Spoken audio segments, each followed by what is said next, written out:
cuties, I'm Brittany with Stitches of Love Quilting, and in this video tutorial we are making our super cute tulip and house block, which is block 5 of our Happy Place block of the month. Now you are on your 5th block, so I know you know how to prep your applique pieces. Simply use your placement guide and reverse applique pieces to number the applique pieces and put them in order. And then I've put them in 2 piles. One will be 1 through 4 of the pieces, and then my second pile is pieces 5 through 9. So we're going to get started with building our applique units. So first up, we're building our flower right here. It's super cute. And you have 2 leaves. The leaves are different, so make sure you numbered them properly. We are going to put, they have like a little notch, both of them do at the end. So that's how you know the bottom. It has like a little straight notch, if you will. So you're just going to get that down here. Put that in place. Now we're going to put number 2 down. Bloop. And just like so. And now number 3. Are these not the cutest prints? I love these. And the color. I love, love, love this color. For the longest time, I wanted somehow to incorporate this color into my house, and it just hasn't worked out. I'm just stuck with blue walls forever because like some of the core things, like, you know, the countertops and stuff. So I'm just ironing. Really, you only need to iron where it overlaps, but I just plopped my iron. And now we're going to put our tulip in place. If you ever have the opportunity, or maybe you have been, if you go to the Netherlands in the springtime, I think it's like April and May. I usually go in April. The Keukenhof Museum is right outside of Amsterdam, and it is stunningly gorgeous. Like, I spend a day there every time I get to go. Mom and I went one time. It was so delightful.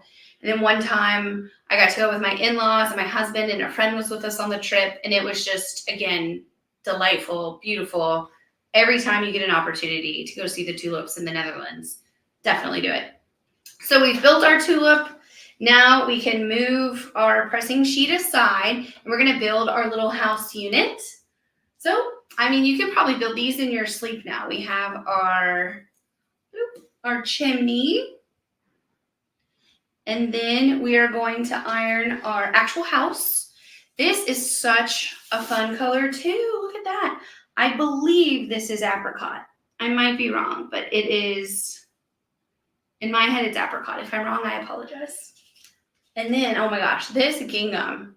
It's like the little gingham in between his dots, like the little square. I don't think most of them are they? If this is the first time I'm noticing that, that's hilarious.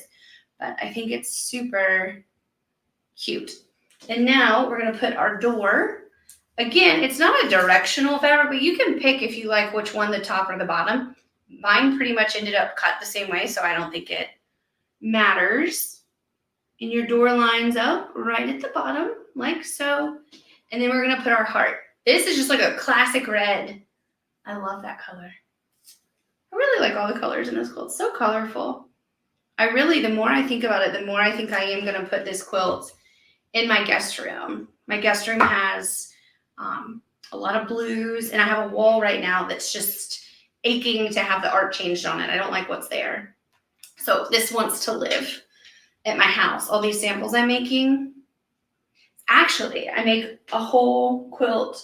Again, you know, I do every block for the embroidery machine, and I do every block for the sewing machine. So I'll be honest, I'll probably use my embroidery machine blocks because they'll be stitched before I stitch these.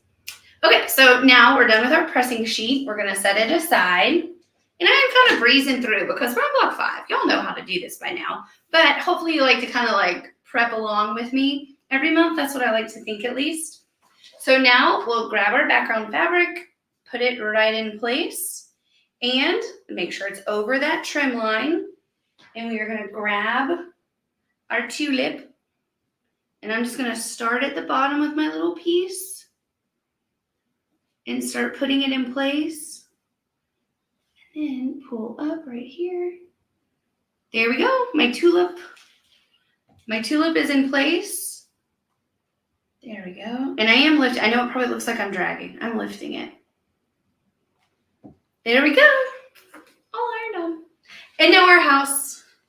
This is so cute. So the house overlaps just a smidge at the roof onto your flower, just like so. There we go. And now let's talk about all the beautiful thread colors we're going to use. So let me turn my light pad off. There we go. I think we're going to use some colors we haven't used yet on the quilts. Let's see. Maybe, maybe not. I can't remember. So again, you have your 30 and 50 weight thread, 30 in your needle, 50 in your bobbin. With these beautiful colors, we have 1045 light teal for pieces 1, 2, and 3. So that is your 2 leaves in your stem are going to be 1045, this lighter teal color. Then the darker turquoise is your tulip. That's so pretty. Look at those colors. Then dark brown, shocker. Why do I even say it? That's your chimney. I wonder if dark brown is anything but chimneys on this quilt. Then, oh, one of my faves, pumpkin pie is number 6. That's your house. So you're going to use pumpkin pie to give some really fun contrast on this apricot color. I think it's apricot. And then butterfly gold is your roof. Medium tawny tan is your door. That's really fun. Kind of pulls out the brown and that orange. And then last but not least will be the true red, 1039 true red on your red heart. So cute. I love this. And again, you know how to trim it. Use your Cute Cuts trim it ruler and give yourself, after you have stitched it, you've used your stabilizer and you stitched it, and then you pull away your stabilizer, then give yourself little corner marks so that you know where to trim it, and then remove your pattern from underneath, put it on your cutting mat, and trim away. So that's it. This is just getting easier and easier every month, isn't it? I hope you're enjoying making the quilt. This is number 5. And next up will be the tutorial, for block 6, which I think, if I remember right, is the kite, which is super fun. It represents the month of June. Happy stitching.